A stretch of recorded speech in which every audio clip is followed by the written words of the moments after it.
Сонсогч та бүхэндээ орой мэндийг дахин хүргэе. Дэлхийн монголчууд AM-жил радио 88.3-аас 7-ны даваас бас ангаргийн 20 цагаас хүргэж байгаа хоолболтол хов зугаа оройтой шаршуу нэвтрүүлгийн 2025 оны 5 сарын 23-ны бас ангаргийн дугаар шудархад бэлэн болоод байна. Студид хөтлөгч Анцаа Амин хариулагчаар ундрах нар ажиллаж байна. За нэвтрүүлгийн хамтран ажиллагчаар дэлхийд хүлээн зөвшөөрөгдсөн Монгол амт очир тагнас мөн хайртай хүмүүсийн төлөө эрүүл байгаараа интернет эмнэлэг хамтран ажиллаж байна. Бэлцэн ханадтай чимэнтэй хүргэе.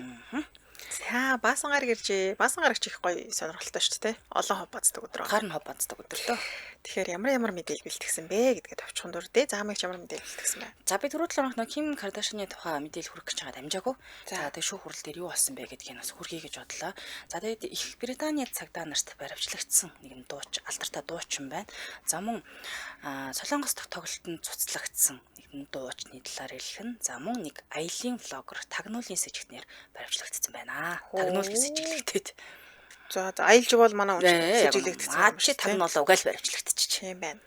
За өнөөдөр эхний мэдээгээр 3 мэдээлэл бэлдсэн шууд яриа явах шээ. Blackpink хамтлагийн гишүүн дуучин Лиза найз залуутаагаа Италид болцож яваа гэсэн мэдээлэл байна.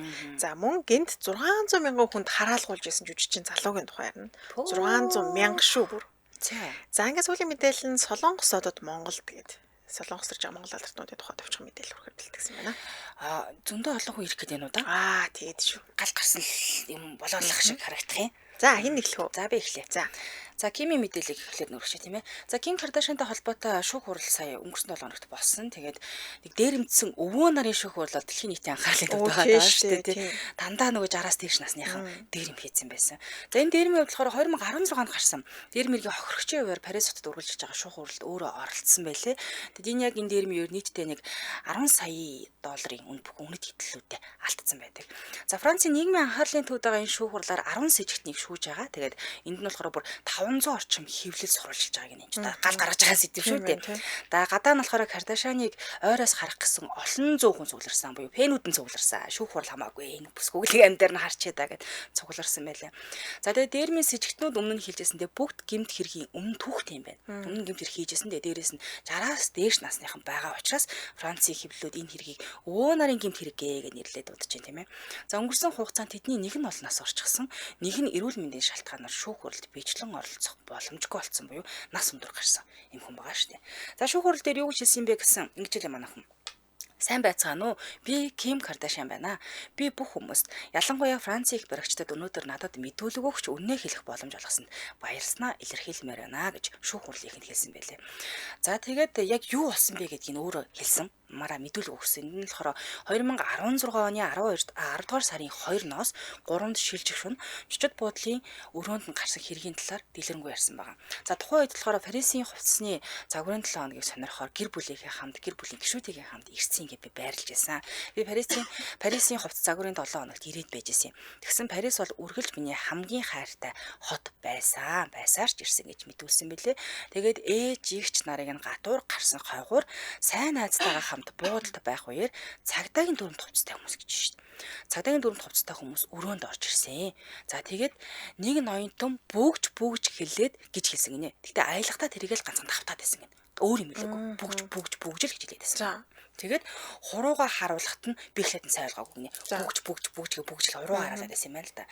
Тэрөөсөө ойлгоогүй юм байна.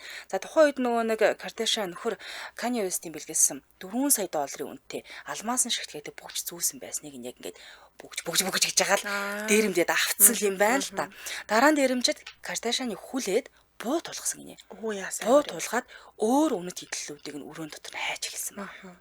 За тэгээд ингэж бодсон гинэ. За ингээд намайг юу нь бол буудах нь харцаагүй болчлоо. Тэгэхээр одоо ингээд хүтгий юм байж тэл гэж бодсон. Тэгээд арга барсандаа би гэр бүлийнхээ төлөөл залбирч эхэлсэн гэж дурссан байлээ. За шүүгч хүнээс алуулна гэдэгтээ үнэхээр ихтгэлтэй байна уу гэж асуусан юм байлээ. Тэгэхэд Кардашин та нар ингээд бодоод үзтээ тийм байдалд орсон буу тулгуулсан хүн бол үнэхээр итгэжсэн. За тэгээ одоо би ингээд өгөх юм байна даа л гэж би бодож байсан гэж хариулж байсан байсан. Тэгээ дараагийнх нь хамгийн хайсан юм бэлгийн хүчрхэл төртгөх гэхээс айцсан гинэ. Магадгүй ингээд дээрэмжт ороод ирсэн. Тэгээ одоо ингээд хүчрхэл бэрхшээлэл үлдвэл яандаа л гэж бодож байсан.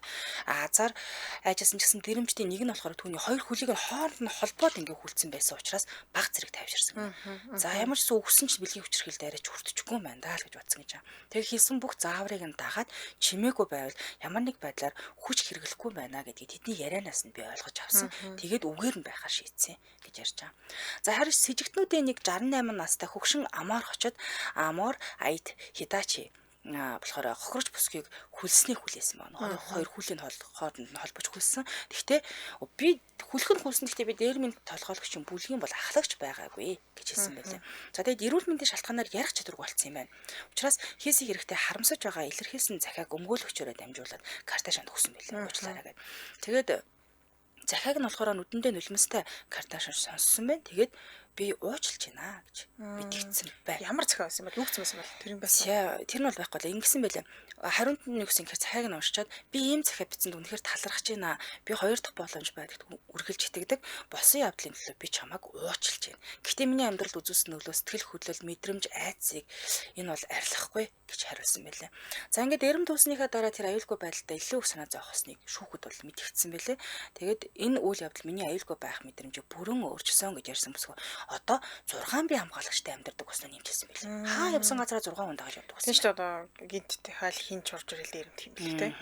За тэгсэн бас нэг сарын дараа болохоор Лос Анжелес дахь гэрт нь Парисын дээрми хуулбар гэмээр халдлага гарсан юм биш үү? Гарч байсан шүүхэд мэдүүлсэн байлээ. За 2000-ад оны үед болохоор телевизийн реалити шоугаар алдарсан Ким Кардашиан хэд хэдэн кино тогтсон, хувцас загварын брэндтэй болсон. За түүний хөрөнгийн хэмжээг Forbes сэтгүүл болохоор 1.7 тэрбум доллар гэж тооцоолсон. Таан байлаа. За Кардашианы дэрмийн шүүх хурал 5 дугаар сарын 23-ны хүртэл үргэлжлээд одоо ингэж явах шинжтэй л. Тэгэхээр өнөөдөр бол ерөөхдөө дуусч байгаа л гэсэн үг тий. Гэхдээ энэ хүмүүс одоо энэ мөнгөөр л одоо насны бүхэн сайхан амьдрал гэж бодсон байх та. Тийм ер нь бол тэгж л бодсон. Насны бүхсэнд энэ мөнгөийг олчоод амар тайван амьдрий даа л гэдэг юм бодолтой байсан гэдэг хүмүүс хэлжсэн.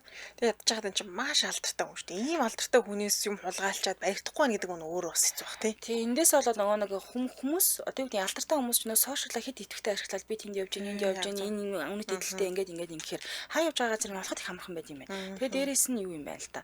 Ямар үнэт эдлэл байгаа вэ гэдгийг баг тоошрог өнгөд зургаар нь л мэдчихдэг юм. Тийм шүү дээ. Баг бүх сториг нь цуглуулхад л за энэ чинь нэрээ тэдэн сард тэдэн нэг юм худалдаж авч яасан нэг яах чарга байх л та. Тэрнээсээ болоод ерөнхийдөө дээр юм халдлагад өртөөд байгаа гэж хэлдэг юм байна шүү. Тэгээ гэр мөрийн ухаад идэх юм байна. Гэртээ байгаа байхгүй тий.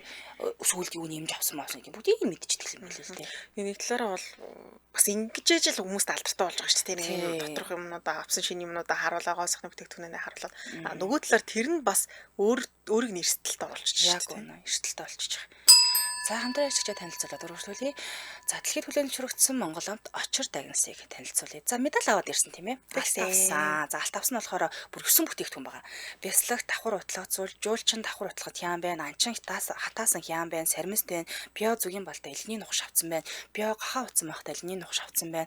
За экспортын самартаа салями авсан байна, хело бясалгахтай гэрээлийн зайдас авсан байна, хело мини салями 20 г бас бүгд алт авсан байна. За тэгээ Hello Beef Jerky хүрэл авсан юм билээ. За яг ямар медаль юу яриад байна гэхээр Очир дагнас компани 5 сарын 3-наас 8-ны хооронд Герман улсын Франкфурт хотод зохион байгуулагдсан IPA 2025 олон улсын үзэсгэлэнгийн чанарын тэмцээнд амжилттай оролцоод 9 алт 1 хүрэл медаль зам хүндэтгэлийн цом хүртэл аваад ингээд их оронд ирсэн байна. За тэгээ IPA буюу энэ 3 жил нэг удаа зохион байгуулагддаг махны олимпиад юм байна л да. Тэгэхээр эндээс алтан медаль цом хүрсэн гэдэг маань нэг өсөндөө манай энэ Очир дагнасын бүтээгдэхүүнүүд бол дэлхийд хүлээн зөвшөөрөгдсөн чанарын гэрчлэгээтэй болчихж байна л гэсэн. Яг үнэ.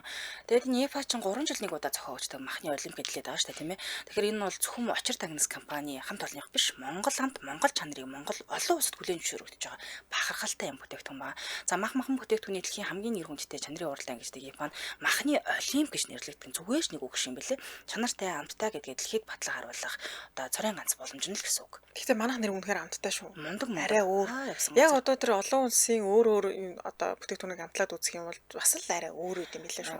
За одоо 20 жил байгаа өгдөж байгаа юм билээ. Очир дагнас компани дотоод хяналтын лаборатори нь үндэсний итгэмжлийн төвөөс дотоод хяналтын лаборатори итгэмжлэг хүлээгээд авсан байгаа. Энэ итгэмжлэг хүлээж авсараа Очир дагнас компани дотоод хяналтын лабораторийн шинжилгээний хариу нь Монгол улс даяар стандартчлал итгэмжлэлийн тохирлын үнэлгээг бүрэн хангаж өөр бусад компаниудын бүтээгдэхүүн дээр одоо шинжилгээ хийж дүгнэлт гаргадаг болж байгаа юм билээ шүү. Тэгэхээр бараг л толгойд нь гаргадаг шүү дээ.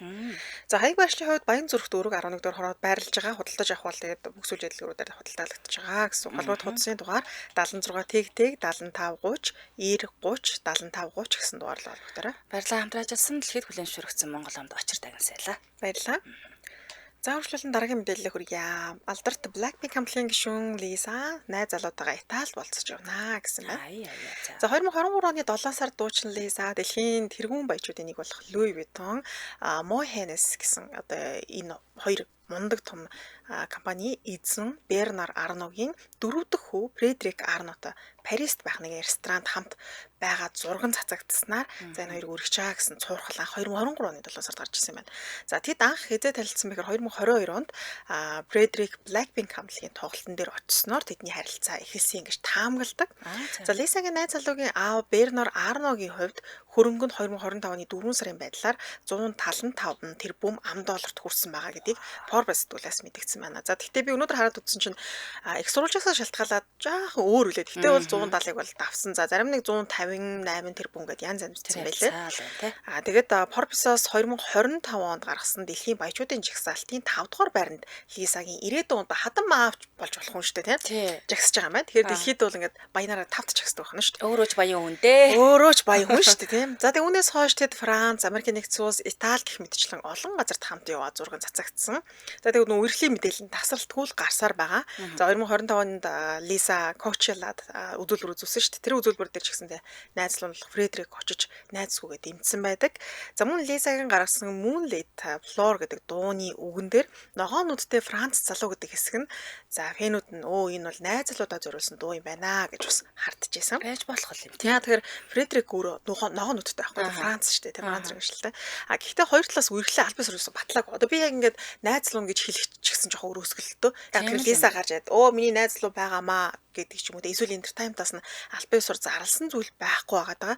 Ерөөсөө хоёлаа би одоо Лисагийн талаас ч тэр найзлуу гэж нэрлэгдээд яваад байгаа Фредерикийн талаас ч гэсэндээ ямар нэгэн байдлаар мэдээлэл хийе. За гисэн хэдий ч тэдний болзооны зургууд үргэлжилсээр байна. За хамгийн сүүл буюу энэ сард тэд Италийн Сицилид аялж байгаа зураг дэлгээгдсэн байна. Тэгээд хэн нэгнээс одоо нүүр хаагаа нуусан юм бол байхгүй сайхан чөлөөтэй болзоо сууж хэлээ тий. За тэгээд Фредерик Арногийн хувьд одоо энэ LVMH гэдэг группийн харьяа Италийн тансаг зэрэглэлийн брэнд болох Loro Piana гэдэг одоо брендийн гүйцэтгэх захирлаар томилогдсон ажиллаж байгаа юм байна. Тэгэхээр найз залуун ч гэсэн нэлээд айхтар том компаниг өдөртөж явж байна. Тэгэхээр нөө юу штэ аавынх нь авч явж байгаа компани салбар охин компаниудыг дандаа 5 хүүхдүүд нь бүгд эзэмшиж байгаа юм билээ. Тэгээ нэгсэндээ одоо миний хүүхдүүдээс аль нь ирээдүйтэй те бизнесмен болохоор байна гэдгийг л харж байгаа л гэж дүгнэлт бас ухааны юм байна те. Тэр компаниг өсөх үү унах уу гэдгийг хараад байгаа юм шүү. Тэр бүлээр уулзалт хийгээд бас юу н ярьдаг гэсэн бизнес хэдлаар. Юу н энийг энэ салбарыг яавал зүгээр энийг яавал зүгээр чи ямар шийдэл гаргаж авъя гэд. Тэгэхээр дараа нь одоо юу гэдэг өвлүүлж үлдэхтэй тэр нэрээ тэр талаас ч гэсэн бас бодож л байгаа л та. Ухааны юм байна өө. Ухааны юм байна. Тийм тэгэхээр одоо ямар тач Лиса маань болцож явж ах шиг байна. Гэхдээ үнэхээр болцож байгаа гэж хэлэхэд бас хэцүү батлаагүй болохоор зураг хургуудыг харахад бол надад бол дажгүй санагдсан. Тэр нөгөө солонгосчууд бол илвчсэн мэлээ. Янз янз илвчсэн мэлээ л дээ. Үгүй ээ тэгээд одоо ийм баян хүнтэй бид нарт ч ийм тохиолдохгүй ахтаа махтаа гэсэн юм байна. Тэгээд нөгөө дуу байсан шүү дээ. Тэр дууг нь хараад нэг ийм гоё Франц залуугийн тухайд дуулаад байгаа шүү дээ. Гэтэл тэгээд солонгосчууд бол найзлууг нь тийм гоё залуу гэж бол харахгүй юм шиг л. Харахгүй л байна л та угаасаа тасархай залуу гэж бол харахгүй байгаа. Ааха. Тэгэхээр тэр дууг нь за нөгөө хүн дурлахаараа яадаг үлээ те. Тийм утгаараа л харж дуугаа зохиосон юм болоо та. Нөгөө миний нүдээр хардаг болоосай л гэдгээр байгаа шүү дээ. Лизагийн нүдээр харуул сайхан залууж байгаа юм байна. Тэгэхгүй шүү дээ. Тэгээ энэ дууг бас яг энэ найзлуудад зориулсан гэж өрөөс хэлээгүй батлагдаагүй. Тийм батлагдаагүй шүү дээ, тий. Яг нөгөө өөрчлөгийн мэдээг зарлахгүй ингээд яваад байгаа болохоор тэгээ нэг таньж мэдэх шат гэдэг нэг юм яваад байдаг шүү дээ. Тэрэн дээр явж байгаа юм бэл. Магадгүй ингэж явж байгаа салахгүй гэж мэдэхгүй гэж болно шүү дээ. Тэгээ би нэгэ илүү таньж агаад хэрвээ болохоор шүү бол аль байсаацлаа болохооргүй бол тал талаа шиг явах юм бэл. Надаа яг ийм мэдээлэл авчруулсан ч гой сонирхолтой байсан. Яг тэгэхээр солонгос алдарнууд ч юусэн хайр дурлалынхаа мэдээллийг ингэж гарч ирдгүү шүү дээ. Энэ хоёр маань яг хүлэн зөвшөөрөх байгаа ч гэсэндээ дандаа нэг юм нууц папарац ч юм уу тэгж мэгээлгээл үерхэж болохгүй гэсэн юм хориг моригтой байдаг шүү дээ. Лизагийн хувьд бол бас ингээд чөлөөтэй тэгээд юу гэдэг уулзах хүнтэйгээ уулзаад. Гэхдээ энэ одоо магадгүй найзан ч гэж магадгүй юм л да тий. Бодоод үзэхээр гэтэл ингээл бүх юмд нь хамт яваал чинь юу хэлээ шүү дээ. Одоо хамт гадуур хоолнд орохоос гадна тэр үзүүлбэр тий тэм юу гэдэг бүх юм дээр хамт явж байгаа шүү дээ. За үргэлжлүүлэн дараагийнхаа богино мэдээлэл өргөч. За Их Британий цагдаа нар Америкийн дуучин Крис Брауныг баривчлаад авчижээ. Өө за. Яасан ингэж гэсэн чинь одоо аялын тоглолт нь болох ч байгаа. Аялын тоглолтын бэлтгэлээр Их Британд очсон байгаа Америкийн R&B дуучин Крис Брауныг 2 жилийн өмнө үйлцэн хэрэгтэй холбогдуулан баривчилсан байна. Тэгэхээр одоо ингээ хүлээгээд байж идэх болгоод л гэж бодлоо шүү дээ. Чи ирэндээ манаа тэгэл. За энийг бол Лондон хотын цагдаагийн газар мэдээсэн байлээ. Тэгсэн 2 жилийн өмнө юу болсон гэсэн чинь 2023 оны 2 дугаар сарын 19-ний өдөр Лондон хотын нэг шөнийн клубт гарсан зодоонд Крис Браун холбоотой юм байна л да. За энэ үе дээр болохоор бусдаа зодтолсон буюу бусдын бид санаатаа гэмтэл учруулсан гэж үзэжсэн буюу тэгээд нэг хосондоо 2 жил одоо ингээд хүлээлтийн байдалтай л байж ахт мань хүн такод очиж л те. Тэгээ 36 настай одоо тэгэхээр сая өнгөрсөн пүрэв гарагийн өглөө Манчестер хотын нэг цочод бодлоос цагдаа нар баривчлаад авцсан байна. Одоо өнөөдөр баасан гарагч шүүх хурлан болж байгаа. Тэгэхээр яг эндээс ямар тов гарах нь харъя тийм ээ. За Крис Браун эх 6 7 дугаар сард уулын Их Британд даяар хит хэдэн аялын тоглолт зохион байгуулахаар төлөвлөж байгаа. Гэтэл одоо энэ хэрэгээсээ болоод энэ тоглолт болох уу болохгүй дээрээ тулчлаа. Тийм шүү дээ. Баригдсан багч болов. Тийм одоо ямар одоо шийтгэл авах юм тийм ээ. Тэгээд зүхтаасан болчоод байна уу? Ягаад 2 жилийн хугацааны хүний араас хөөцөлдөөгүй хурж ирэхийг хүлээж хийсэн юм уу? Бүр гайхаал. Өнөөдөр ямар ч гэсэн шүүх хурал нь болж байна. Тэгэхээр 97 хоногт нэг мэдээл гарч хууха. Шүүх хурлын шийдвэр ч юм уу те. Нэг тийм юм болсон юм билээ гэд гарч хоолоо гэж харж байна. За тийхүү л үү дээ. Буудлаас нь очиж шууд барьж авчиж. Тийм байна. Тэгэл хэрэг үйлдэлсэн бол одоо хариуцлага хүлээх санаатаагаар бусдын биед гэмтэл учруулсан гэхээр нэг нэлээд л актер зодоонуудыг хийсэн л хөрвүүлж таарлаа юм шиг байна. За дэмжээ ажигчдад танилцуулаад өргөжлүүлээ. Нэвтрүүлгийн дэмжин ажиллагчаар хурмаа хийгээд Балсарын аялал үнэгүй. Тэгэхээр Мондакт компани Балсарын аялалтай урамшуулыг Мондакт компани зарласан байгаа маань. Тэгэхээр хурмаа хийхээр төлөвлөж байгаа бүх асуудлаа дуулахад 600 хүртэл очиж хүлээн авах Triple M хоол за ивента бол рум зооломжлолт солиошин гэх их өргөө Glory Resort-ыг сонгоод хурмын захиалгыг бол Балсарын аялал бэлгэлэх гайхалтай урамшуулаа зарласан байгаа байна. Та дэлгэрэнгүй мэдээллийг 77 10 77 88 77 10 77 88 гэсэн дугаараас аваарай. Хурмаа хийгээд Балсарын аялалдаа үнэгүй. За Мондакт компани дэмжиж ажиллаж байна. Гоё юм тий хурмаа хийнгээ бас Балсарда үнэгүй очихно шүү дээ. Тийм шүү дээ. Ер нь Балсар ч тэгэл бас сүүлийн үед бол айгүй гоё усруу явдаг болсон байл шүү дээ. Ер нь дандаа л гадагш явдаг болсон байлаа. За баярлалаа нэвтрүүлгийн дэмжээ ажиллагчаар Мондакт компани байлаа. Баярлалаа.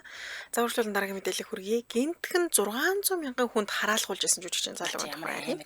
600 мянга ямар сонсож байгаа. Зөвхөн бараг амар олчих юм шиг байна. Тийм хэцүү шүү дээ. Босч ирэхгүй дээ. За тэгэхээр хэн бэ гэхээр бидэнд цэцэгнээс хөөрхөн хөвгөн өв залгамжлагчид Пачинко гэх мэтчлэн бүтээлээр танигдсан жүжигчин Имино нэгэн бүтээлд тоглоод маш олон хүмүүсээр хараалгуулж исэн юм байна. За нөгөө Имино гэхээр Лимин Хоо гэхээр таниад байдаг шүү дээ. Тэгнь. За тэр бүтээл нь цэцэгнээс хөөрхөн хөвгөн гэдэг бүтээл байсан. За жүжигчин маань эхний анги дээр гол дүрийн эмэгтэйг дээрлэх чагаар гардаг. Тэгээ нэгдүгээр анги цацагдсны дараа жүжигчний ганц 2000 хүн л зочилдог гэсэн миний хом пэйж дээр нь 500-аас 600 мянган хүн орж түү харааж зүгсгний драмын нэгдүгээр цэцэгснээс яг тийм нэлээ айхтрал юм болдгоо л доо тэгээ анхандаа гинтгэнд ийм олон хүн өөрийг нь хараагаад байхгүй яана нэг л буруудчлаа одоо яана бид яах вэ гэж бодож байсан. Тэгээ нэлээ айс юм байна. Гэвч 2 дугаар анги цэцэгдэж дуусны дараа нөгөө харааж зүгөөдсөн хүмүүс нь эсрэгээр хайрлаад эхэлсэн гэж байна. Тэр хүний хайрлаж үзье ядах юм амархан юм да гэдэг шиг. Дороо юм аа нэг өдөр өстөж. За тэгэхээр одоо бол энэ уг драмаг үзвэл бас л ер нь жоох эвгүй хэсгүүд ихтэй. Сургуулийн орчинд гол дүрийн эмэгтэйгээр уйдж уух юм шидэн, эн тэнд тий өрөөнд хорчж байгаа гал унтраагуугаар ингээд шүршээд ч гэдэг юм уу те. Дээрлэж байгаа одоо ийм үйл явдлууд нэлээх гардаг. Тэгээ солонгосчууд одоо л ингэж л ярьдаг юм л те. За энэ драма цацагдж байгаа үед улс даяараа бид нар солиорцсон байсан баха. Яаж одоо бөөнд ямар гоё драма, ямар гоё наад хүүхнэ ингээ яриадсэн. Тэгээ одоо бодохоор тэр үед бараг бид нар бүгдээрээ галзуурцсан байсан баха. Хэрвээ магадгүй энэ драма одоо тий цацагдсан бол дуус хэрүүл урвал бөө юм болно шүү дээ. Харин Гэсэн мэлээ тэгээ сургуулийн орчинд хүчрээл чинь маш нухацтай сэдв болцсон тийм маш одоо айхтар яригдчихэж байгаа. Тэгсэн чинь энэ дээр бүр нүр амлын шидэн гэдэг маань жаахан 2009 оны драма шиг санагдаж байна. Тэр үед л одоо гайгүй санагдсан юм билүү. Би ч гэсэндээ үзчихсэн. Яг өмнө ихлэд би солонгос хэлийг хамгийн анх мэдсэн Big Bang хамтлаг болон энэ цэцгнээс хөрхөн хөвгүүд гэдэг драмагаар мэдчихсэн. Тэгээ би хүртэл энэ драмаг үзчихэд ямар гоё юм бэ? Ямар гоо би ингээ күүч компьютер энэ нэг 10 жилийн яг өсвөр насны дээр байсан. Тэгээд нэг үйл явдлууд нь одоо ингээ харахаар нэг л утгагүй юмнууд авих гардаг байхгүй. бүр яагаад энийг ингэж бодож байгаа юм бэ гэсэн хэсгүүд зөндөө байдаг. Тийм шүү дээ. Гэтэл тэр үед бол нэрэл дуус орондоо яриа солиорсон байсан уу гэдэг шиг тийм арай л өөр харж байсан юм шиг байна. Тэгээд жүжигчин залууч гэсэн тэр үеийн миний өссөлтийг харахаж гэсэн би ч бас өөрөө ухаангүй байсан баха гэж нэмж ярьсан байлээ. Нэг буржуур болгочдөг штэ. Тий. За тэгээд ямар тааш драма амжилтанд хүрснээр жүжигчин залуугийн имиж бол тэр чигээр өөрчлөгдсөн. Яагаад тэр энэ драма тоглохоос өмнө дандаа нэг ядуу залуугийн дүр хүртээдэг гэсэн гэнэ. Тийм үү. Нэг юм мөнгөгүй төгрөггүй нэг тиймэрхүү залуугийн дүр хүртээдэг байсан бол энэ цэцгнээс өөрхөн хөвгүүд драма тоглосноор чинэлэг тийм баян айлын залуугийн дүрийг түлхүү бүтээх болсон. Одоо бол хүн болгон хараад чи нэг баян айлын хүүхдгээл те бүр хүмүүс ч гэсэн асуудаг гэсэн өөрөө бол те бодит амьдрал дээр ч гэсэн баян айлын хүүхд байсан шүү дээ те гэж асуудаг гэсэн мэлээ. Тэгэхээр тэр хэмжээгээр имиж нь өөрчлөгдсөн. Тэрнээс өмнө бол дандаа ядуу хүүхдийн дүр тоглодог гэсэн мэлээ. Тэр бүр яг үнэнгээсээ л баян айлын хүүхдэл юм шихээр л дүрд орчихсон биш. Тэгсэн шүү дээ. Тэгэл нөлөөлөл бол их байсан, их байсан. Байсан. Бужигнуулсан шүү дээ. Та үзчихсэн үү? Үзчихсэн. Гэтэ би хожуу үзсэн бохоо. Сүүл үзсэн тийм. Танд аль нь таалагддаг байсан бэ F4-өөс? Тэр нөгөө хийл тоглолтог шүү дээ. Гэтэ бүтнээр нь харах дурггүй гэхгүй юу?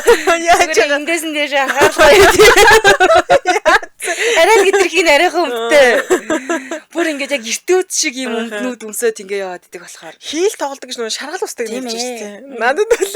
Надад нэг хийл тоглолтог ахс гадаа хүүхд нөө хийж тоглож мууснаа нөгөө циклийн нэг малхан шүү дээ. Тэрийг өмссөн байсан утсаа авч ярьж мэрэ. Тэрийг нь одоо бол хүмүүс шугалдаг шүү дээ. Ер нь нэг юм хошин шиг юмгүйтэй уйдаад ч юм уу те хөвгчлөлтэй үзмээр санагдвал нэрээ энэ цэцнээс хөрхөн өгөөдөг үзэх юм бол үнээр хөвгчлөлтэй шүү шудрах хэлээ. Би бүр нэрээ заримдаа гэртээ уйдахаараа ингээд тавьчихдаг байхгүй. Тавиал ингээд зарим хэсгүүд нь бас элэг авахар хэсгүүд бол зөндөө шүү дээ. Гэнэрэ тийм хэсэг зөндөө. Гэтэ зарим нь бас нэг гонглмаар хэсгүүд нь бас их зөндөө шүү дээ. За та гэл ингээд бодмоор үе бас байна. Энэ уянгийн аяыг нь тавьчаад ариун цэрэг өрөөнийхөө хаалган дээр ханаалж унжила. Энийг яг тааларт л хэлчих. Би битээ цааш нь яриарэ. 13 4-тэй л байсан баг. Яг бас нэг ийм үе дээр ирсэн тэгэл айгу. Нөгөө сайхан ямар юу гэж хэлдэг лээ. Тэр дууг тавьчин гутаалаа гэл. Ханаалж унж. Гойч маж алаашаа. Тэр ч тэр үед одоо баг трендээсэн гэдэг шиг тийм шүү дээ. Шаналал нэг жоохон нэг гонигтай хэсэг болохоор ингээ ханаалж унаад гэдэг шүү. Тэрийг бас нэг дуурайж явсан үе бол байна. Гоё. За миний харж байгаа залууд байсан 38 тийм үү? Тийм байна те. 38 настай юм байна. 40 35 37 38 39 настай болцгоосон юм биш үү те. Яа цаг хугацаа урд юм уу? Тий би ч гэсэн цаг хөвшрөөл яж дөө. Энэ дөрөв орж ирж имэрж байгаа нэг тийм байнгын хэлхээтэй явж байна. Гаднаас орж ирж байгаа. Тэгээд энэ сургуулийн охтууд энэ дээр ойрлдог нь. Тий орж ирэх бас тий. Ятаргаас ингэж боддоо би тэг солонгоснууд бүгд ингэдэг юм бах та гээл тэр жоохон. Үгүй яг тэгэж бодож байгаа юм чи. Одоо зүгээр Монгол руу хөрүүлээд ингэ бодохоор штэ. Захан мэдээж сургууль болон гоё охтууд гоё хүүгүүд байж л байгаа штэ. Манай сургуульчсан зөндөл болон гоё залуучууд зөндөл бисэн байна тэр тий. Тэдрийг орж ирэхэд бид нар маа гэхгүй штэ. Бараг муухай хараад ингэ өнгөрдөг байсан. Эдгэр ч болохоор тэгдгөө юм байлээ штэ. Тэр охтууд бас хөвгчлөлтэй байсан. За залуу насаа сайхан дурслаа. Тэглээ. Зял хамтрaalчаа танилцуулаад өргөсөлөө. Нэвтрүүлгийн хамтраалагчаар хайртай хүмүүсийн төлөө эрүүл байгаараа интернет эмнэлэг. За интернет эмнэлэг нь улаан хоолой, ходоод, бүдүүн гэдэс, уушиг, хөх, голтын эргэтэн, элэг цус нойр булчирхай, дотоод шүүрлийн булчирхай, бөөр шийсний зам, чих хамар хоолой, толгой хүзүү, яс зөөлөн гэд эмэгтэйчүүд эмээс засал, гэмтээс сог эмээс заслын тусламж үйлчлэгийг үзүүлж байгаа хэрнэ. За тэгэхээр дурангийн мэсэл нь уламжлалт мэслээс 3-аас 5 дахин жижиг зүслэгтэй тэгээд өвдөлт мэдрэмжинд 40-оос 60% бага эдгэрэлт хурдан байдаг юм байна. За хэрвээ та дурангийн мэсэл хийх онцлогоо зөвлөгөө авах гэж бол интернет эмнэлгийг бас нэг давхурт нь очоод мэслийн тасагт нь хандахыг хүсье. За тэгээд хавтартай өвчтөн нэг урд бас тохирсон эмчилгээ хийх нь илүү үр дүнтэй байдаг гинэ. Тэр нөгөөдөө гаж нүлээ арай бага эмчилгээний өндөр наривчлалтай байдаг юм байна. Тэгээ хавтартай хүмүүс зөвхөн хагалгаанд ороод болдоггүй. Нөгөө ардаас нь тийм эмчилгээ хяналт хавдрын үеийн одоо хоол зүүн зөвлөгөөч гэдэг юм маш олон хяналт шаарддаг. Тэгэхээр эдгээрийг интернет эмнэлгийн 3 давхрын мэслийн тасагт хавдрын хагалгаа болон хагалгааны дараах бүх хяналт дээрх эмчилгээг ингээд цогцоор нь хариуцаад ингээд аваа явчихдаг юм байна. За ходоод багасгах мэс заслын дараа болохоор хүмүүс дунджаар илүүдэл жингийнхээ 60-аас 70% нэгээс 2 жилийн дотор хасч чаддаг юм байна. Гэтэ энэ хит жингийн илүүдэлтэй хэрнээ дасгал хийх боломжгүй хүмүүс өрөөсөө хагалгаа шүү. Жишээ нь чихрийн шижин одоо өвчтөе хүмүүст зориулагдсан байдаг бахан. За хэрвээ та ийм залттай бол интермед эмнэлгийн нэг давхар ийм заслын тасгийг бас зориорой. Тэгэхээр бамбай хавдар хожуу шатанда ортлоо ямар ч шинж тэмдэг илэрдэггүй. Шинж тэмдэг гэдэг нь ямар нэг эрэгтэй өвдөж нэг тийм анхаарал татдаггүй юм билээ л дээ. Гэхдээ яг энэ хүзөөний урд хэсэг бамбай орчим зөөлөн эсвэл хатуу юм овоолтол тэмдрэгдэн хоолойны өнгө өөрчлөгдөх, нэг бол сөөнг дуу гарах, юм ярих бол залхихад жоохон хүндрэлтэй болно. За эсвэл хүзүү хэсгээр өмнөхөөсөө өөрчлөлттэй харагдах гээд иймэрхүү шинж тэмдэг илэрдэг юм байна. Гэтэл хүн энийг их анзаардгүй юм байл та. Энээсээ болоод ер нь бол хожуу шат руу орох тохиолдол гардаг. Хэрвээ та бамбай онцлогоо хийх болоод интермед эмнэлгийн нэг давхрын үзүү толгойн заслыг насагтан зориод очоорой.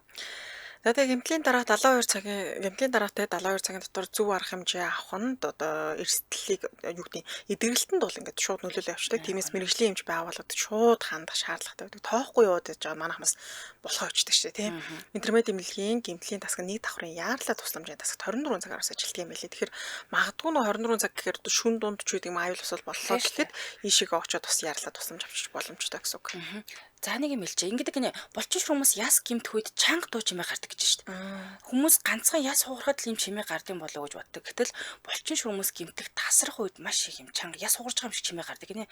Тэгэхээр дур мэдэж жин тавьж эмчилгээ хийлгүй эмнэлгийн мэрэгжлийн эмчтэн заавал даатах ёстой. Тэгэхээр интермед эмнэлгийн гимтлийн тасагт нэг давхрын яаралтай тусламжийн тасагт 24 цагаар ажиллаж байгаа шүү. Тэгэхээр хавдрын цогц тусламж үйлчилгээ үзүүлдэг онцлогоо мэдсэл хийм эмчилгээ, бай эмчилгээ, дархлаа эмчилгээ, дааврын эмчилгээ, эмчилгээний хоолцоо хавдрын дараах хяналт нөхөн сэргийлэх мессеж зэргийг нэг дор хийдэг бахнэ.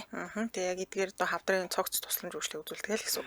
Холбогд утасны дугаар 77 тэг 1 11 11 77 тэг 1 11 11 гэсэн дугаарлал холбогдорой. Сошиал хаяг нь интермед цэг юм ингээд хайхаар гараад ирнэ. Баярлалаа хамтран ажилласан та хайртай хүмүүсийн төлөө ирүүл байгаарай. Интермед эмнэлэг байлаа. Баярлалаа. За үргэлжлүүлэн дараагийнхаа мэдээлэл хүргэх тийм ээ. За дараагийнх нь болохоор бас л нэг бодлооны эзэн байна дөө. Тэгээд Kanye West солонгослох тоглолтоо цуцлагдсан байна. Яас ингэж гэсэн чинь Гитлерийг магтсан дууны улмаас тоглолтын цуцлсан байна. Оо за. За Америк рэпер Kanye West солонгос улсад зохион байгуулалт байсан соло тоглолт нь бүр албаас цуцлагдчихлаа. За тэгээ өчтөр тоглолтыг зохион байгуулагч нь мэдээлэл гаргасан байлээ. За уран бүтээлч Kanye-г тойрсон сүүлийн үеийн маргаантай холбоотойгоор 5 дугаар сарын 31-нд болохоор төлөвлөгдөжсэн YG Karaoke концерт тоглолтыг цуцлахаар боллоо гэд бүр албаас мэдээлжээ. Яасан гэдгсэн Kanye West өмнө нь болохоор Жүүдийн эсрэг үүсэх суртал нацист идеологи одоо магтсан мэдээлэл зэрэгээс болоод олон нийтийн шүүмжлэлд өртөжсэн. За дээрээс нь Адольф Гитлерийг магтсан дуу гаргасан дахиад хүчтэй шүүмжлэл одоо ингээд дагуулсан явж байгаа. Тэгээ ялалтын өдөр буюу дэлхийн 2 дугаар дайнд дуусны тэмдэглэдэг өдөр юм байлээ л дээ. За Heil Hitler гэдэг юм шинэ нэртэй цэнгэлээ гаргацсан байгаа юм байна. За тэгээ энэнийхээ дараа маш олон одоо том платформ дээр энэ дууных нь хандлтыг нь хаагдсан байгаа юм. Ер нь бол явуулахгүй байгаа л гэсэн үг л дээ. За тэгээ энэ тоглолтын 5 дугаар сарын 31-нд болохоор Инчоны Мунхак гэж ах шиг байна. Цэнгэлдэг хүрээлэн зохион байгуулагч гэсэн юм байна. Байгуулахаар төлөвлөж ийсэн. Гэхдээ энэ түүний 2016 оны дэлхийн аялын тоглолтоос хойш анхны соло тоглолт нь байсан. Гэхдээ шинэ уран бүтээл олохын Bully гэдэг дууга солонгосын бэнэдэ зориулсан анх удаа амьд дуулж төлөвлөх ёстой юм байна. За тэгээ Гитлерийг магтснаасаа болоод тоглолтчгүй юу чгүй болчлоо. Харин тэгээ тоглолтод туслагдсан байлаа солонгост ирнэ гэж яснаа. Тэрийг нь зарлалцсан байсан. Гэхдээ өнөөдөр харсан чинь нөгөө еврейчүүдтэй юу л нэг юм шинэ мэдээлэл бас нэг хальт гарцсан байх шүү.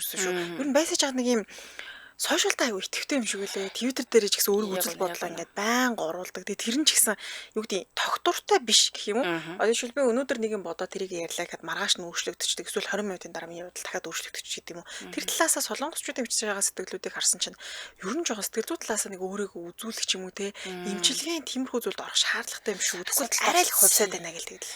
Харин тийм ээ, нэг л өөр болоод байгаа юм аа. Өмнө нь бас айгуу сайхан эвтэйхэн амьдрал болоод байсан шүү дээ. Одоо ингээл байж болох хийж байгаа үйлдэл, зураг, хөрөг, байгаа байдал өмсөж байгаа хувцснаас ахуулаад нэг сонирн болоод байгаа юм да. Нэг л өөр болоод байгаа. Одоо юм мэдвэ, яаж мэдвэ? Одоо эрүүл мэндийн асуудал байна уугүй юу? Өмнө нь бас нэг ярьж лээсэн тийм эрүүл мэндийн асуудалтай байсан гэдэг. Тоглолт нь 5 сарын 31-нд болох байсан шүү дээ. Тий, тэгээ болчихлоо. Энэ ч Муна юм байна. Муна. Кёнги жан гэж болчих. Тийм байна. За тэгээд уг нь солонгосчууд бол их л дуртай л байх шүүгээсэн. Тэгээд өмнө нь бас нэг ирж тоглолт хийх нь хийжсэн шүү дээ. Тэр нь бас их гоё болсон гэж хүмүүс жоохон таатай л үлээж авч байгаа шүүсэн шүү дээ. Тийм, тэр чинь болохоор 2016 онд байгаа байхгүй юу? Тэгээ 16 оноос хойш тоглолт юусоо хийгээгүй шүү дээ. Дэлхийг айлын торсон. Тийм. Тэгээ энэс анхныхан соло тоглолт байх байсан юм байна. Тэгээ ингээд цуцлагдаад эхэлчихлээ. Дээрээс нь энэ дууг нь тэнтгүү ингээ хаагаад явуулах боломжгүй болчихлоо. Үгүй мэдгүй одоо дотор энэ хүний дотор юу болж байгааг одоо яаж мэдэх вэ тийм ээ. Тийм. Янз бүрийн л юм бодогдох хөө. Тийм бохоо тийм баг. Гинтэл юу болсон гэмээр гитлэрийг магтаална. Хоёулаа тэгтээ гоё ярьж. Битүүр яаж мэдвэ юм болж идэг өхөө дотор тэгэл. Юм болоо л байгаа юм шиг байлээ. Нэрээ хоёулаа яаж мэдвэ ямар тааш тэгэл хүндлэнгийн байдлаас те хоёулаа мэдж судалж ярьснаа л олж авснаа л ярьчлаа. За дараагийн мэдээлэл нь Солонгос одод Монголд гээд. Монголд ер нь бол өнгөрсөн оноос эхлээд Солонгосын алдартай уран бүтээлчид Монголыг Монголд ирэх явдал бол ерөөсө тасралтгүй нэлээд нэмэгдэж байгаа юм тийм. За 2024 оны 9 сард бидэнд миний байшин драмаар танигдсан жүжигчин Грэн 21 хамтлагийн Сандра Парк, за тэгээ Downtown Baby гэдэг дугаараар танигдсан Rapper Blue гэх мэтчлэн уран бүтээлчид ирсэн. За энэ бол 2024 оны 9 сард болсон үйл явдал тийм.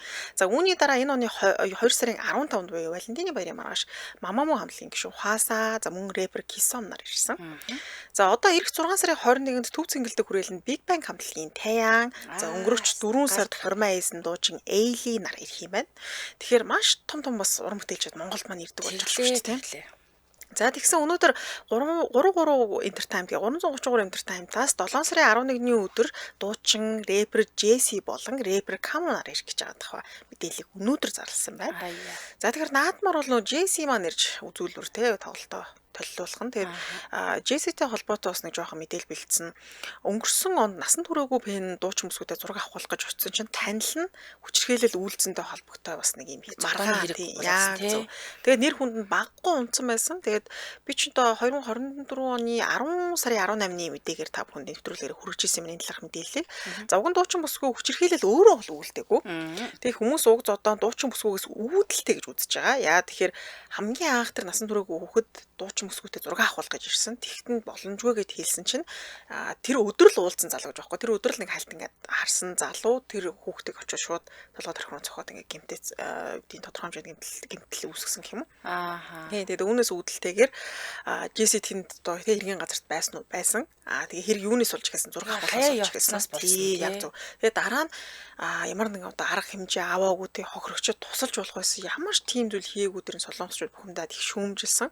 За уг хэргийн хохирогч нэхэмжлээ гэхдээ одоо бол буцаацсан юм байна. Тэгэхээр хэрэг бол ерөнхийдөө дууссан. Гэхдээ нөгөө талаараа дууч маань 2 ч удаа ард түмнээс болон хохирогчоос уучлалт хүссэн байдаг. Тэгээд 2 дахь дээр бол би үнэхээр одоо өөртөө гутж байна, гимшиж байна. Тэгээ би тэр үед гаргасан өөрийнхөө үйлдэлийг бол зөвтөхгүй гэсэн байдлаар мэдээлэл гаргасан юм байна. Тэгээ энэ хэрэгээс хойш 5 сарын турш рэпер Jesse ямар нэгэн уран бүтээл ч юм уу эсвэл олонний өмнөөсөө гарч ирээгүй. Тэгээд 2025 оны 2 сард Филиппин Манилад болсон тоглолтод орсноор эргээ эргэлтээ ер нь бол аль босоор хийсэн гэж дүгнээд байгаа юм. Гэхдээ солонгосчууд түүний эргээ эргэлтийг нь юу мэрч юм дээ. 2 талтай л хүлээж авч илээ. Нэг талаараа хангалттай гимшээгүй баха. Гимшиг хугацаа нь арай л ийм 5 сар бол тий. Тэр алтаага тий ухаарах хугацаа бол арай багдаж байна гэсэн мэснэ. Зарим нь болохоор үгүй ямар өөрөө зодцсон юм ш тий. Хүн гэмтээсэн биш. Хэргийн газарт бол байханд байсан. Тэгээд тэрэндээ гимшиж байгаа гэдгээ ч гэсэн илэрхийлсэн. Тэгэхээр уран бүтээлч хүнийх нь хувьд бас уран бүтээлээ өргөжлүүлэн гаргахыг дэмжих зүйтэй байхаа гэсэн 2 талтай байна. Тэгэхээр за тэгээд энэ дуучин маань л ингээд 7 сард Монголд бол ирэхээр болсон байгаа буюу ер нь яг Солонгос гэхээсээ илүүтэйгээр олон улсын тоглолтуудад төлхөө оролцож эхэлж байгаа шүү дээ.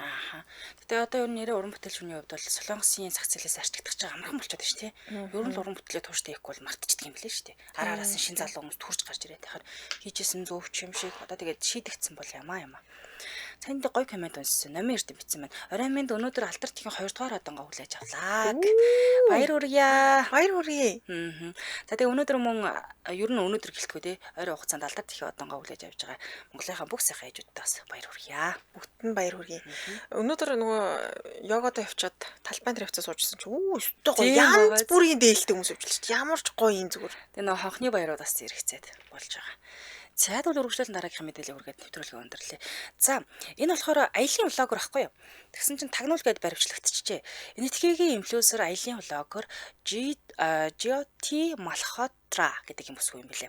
Гэх эмэгтэйг Пакистаны талд тагнуулаар ажилласан гэж буруутгаа баримтлаад авчиж. За тэгэхээр энэ нь болохоор нууц мэдээлэл задруулсан гэдэг энэтхэгийн цагтаа бүр үзээд байгаа юм байна. Энэтхэг Пакистан аль алинд нь тагнуулын хэрэгээр хүмүүс баримтлахдах нь нэг тийм юу биш гинэ. Гайхаад байх зүйл биш гинэ. цөөнгүй гардаг үйлдэл гэж шүү. Гэхдээ энэ удаагийн тохиолдолд хоёр улсын хооронд сөргөлдөө хурцдсан үедээ яг ингээд давхцаж байгаагаараа илүү их дэлхийн нийтийн анхаарлыг татж байгаа юм байна. Ялангуяа энэ сарын ихэр усан 4 өдрийн мөргөлдөөний үеэр энэ бүсгүйг болохоор Пакистантай холбоотой ажилласан гэдэг нэлийн том сэжиглээд байгаа юм байна. Цагдаагийн ахлах шалгагч болохоор Шашан Кумар Саван хэлэхдээ тэр бол аялын влогероо үзэгч дагагчны хойноос хөөцөлдөж хагаад урхинд орсон нь байцаалтын үеэр тогтоогдсон. За тэрвэр Пакистан руу ивент итгэгчдээр аялдаг байсан. Тэгэхээр Пакистаны тагнуулын ажилтнуудтай холбогддог бусад блогертой холбоотой байсан гэж мэдгдсэн мэл. Тэгэхээр одоо хэрэг нэлийн буруу тишиг болчлоо. Ягаад тэгэхээр Пакистаны тагнуулын ажилтнуудтай холбогддог бусад өөр блогерууд байдаг юм аа л да. Тэднэртэй холбоотой гэдэг нь тогтоогдчихж байгаа юм л да. За тэгээ охины ааваас нь тодруулга авахд охиныхоо аялын талаар би мдээгүй. Гэртээ байнга жижиг юм бичлэгүүд хийгээд ингэ байж л байдаг гэсэн. Тэгээ яг тэгээд аялаад ингэ блогер хийгээд явж байгаа юм би мдээгүй гэж хэлсэн бэлээ. За сургалтынаас өмнө болохоор Пакистан энэтхэг хоёрын хооронд зочих боломжтой байсан гэсэндээ засгийн газрын хүнд суртал түүхэнд үл итгэслээс болоод одоо виз авахд маш хэцүү болцсон байгаа. За энэ Малхатрагийн хувьд болохоор YouTube-д 400 мянга орчим дагагчтай аялын бичлэгүүдийг нийтэлдэг. Тэгээ 3 дахь сард нийтэлсэн хэд хэдийн бичлэгийг нь харуул тэр Пакистанаар яг аялсан бичлэгүүд нь бол тэнд байгаа. За өмнө нь болохоор Бали, Дубай зэрэг олон газраар аялсан. Тэгээ өөрийгөө болохоор нүүдэлчин хэсэгч гэж нэрлэдэг юм байна. За ингэж уулын дэлхийн маш олон орноор аялдаг юм бүсгүй байсан гэсэндээ Пакистанд очсноосоо болоод тагнуул гэж сэжиглэгдээд буян боллоо да. Тэгээ батлагдчихлаа зарим нэг юм уу? За. Тэгвэл одоо тэгэл ойлгомжтой л болж байгаа юм шүү тий. Тэгэхээр бас хэцүү ч юм аа даа л гэж бодож байсан. Аялын влог хийнгээл одоо тагнуул хийгээд явдаг юм уу та гэж бодлоо. Нэг тийм олон юунд ус байд юм шүү тий. YouTube блогерууд байдаг гинэ. Тэдэртэй энэ бүсгээс холбоотой гэдэг нь тогтоогдоод одоо дэлхийн нийтээр бас буян болчихлоо юм. Ядаж хаад нь хоёр улс хоорондоо харилцаа мод байгаа. Тийм байна. За баярлалаа өнөөдөр хамт байсан сонсогчдын түргэн нэвтрүүлгийн өндөрлөе. Студиуд хөтлөгч Ханцаа Амийн хариулагчаар ундраханд ажиллалаа. Нэвтрүүлгийн хамтран ажиллагчаар дэлхийд хүлээн зөвшөөрөгдсөн Монгол амд очир дагнаас мөн хайртай хүмүүсийн төлөө эрүүл байгаараа интернет имлэг хамтран ажиллалаа. Урагшлуулан амар цаг нэвтрүүлгээ улаан сонсороо түр баяртай. Баярлалаа. Баярлалаа.